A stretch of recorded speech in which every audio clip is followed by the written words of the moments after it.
পরীর সাথে সাধুর লড়াই। অন্ধকারের শুরু। গভীর বন, আকাশ কালো মেঘে ঢেকে আছে।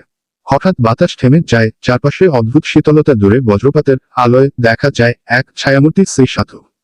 সাধু, এই বন নদী সব হবে আমার রাজ্য। বজ্রপাত, কুয়াশা, ঘূর্ণিঝড়। পরীর আনন্দ থেকে আতঙ্ক। বনের উজ্জ্বল অংশ ফুলে ভরা মাঠ।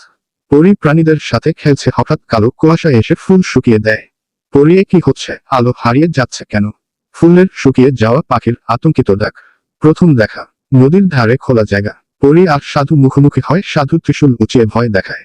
সাধু, আমাকে আটকাতে চাইছো? তাহলে ধ্বংসের জন্য প্রস্তুত হও। পরী, আমি নিজের জন্য চিন্তা করি না, কিন্তু প্রকৃতি রক্ষা করাই আমার দায়িত্ব। সাধুর প্রথম আক্রমণ। নদীর ওপরের আকাশ।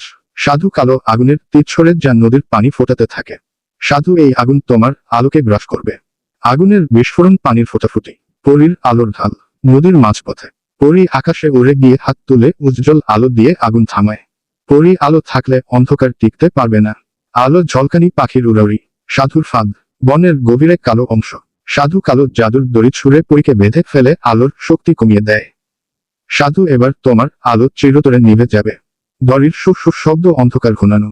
পরীর দুর্বলতা। মাটিতে পড়ে থাকে পরী। পরীর আলো প্রায় নিভে গেছে, প্রাণীরা কাঁদছে। পরী, না, আমি হেরে যাচ্ছি না। বাতাস থেমে যা। দেবগাছের ডাক। পুরনো দেবগাছের সামনে। গাছ থেকে সোনালি আলো বেরিয়ে পরীকে শক্তি দেয়। গাছ, তুমি প্রকৃতির সন্তান, উঠে দাঁড়াও। গাছের শেকড় নড়া, সোনালি আলো ছড়িয়ে পড়া। চূড়ান্ত লড়াই। আকাশ ও মাটিতে একসাথে যুদ্ধ।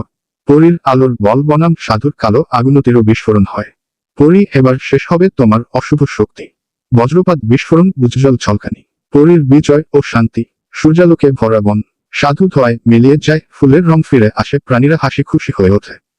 পরী আলো সবসময় অন্ধকারকে হারায়। পাখির গান, বাতাসে ফুলের গন্ধ, আনন্দের জ্বর। বন্ধুরা, ভিডিওটি ভালো লাগলেই লাইক, কমেন্ট করবেন। ধন্যবাদ।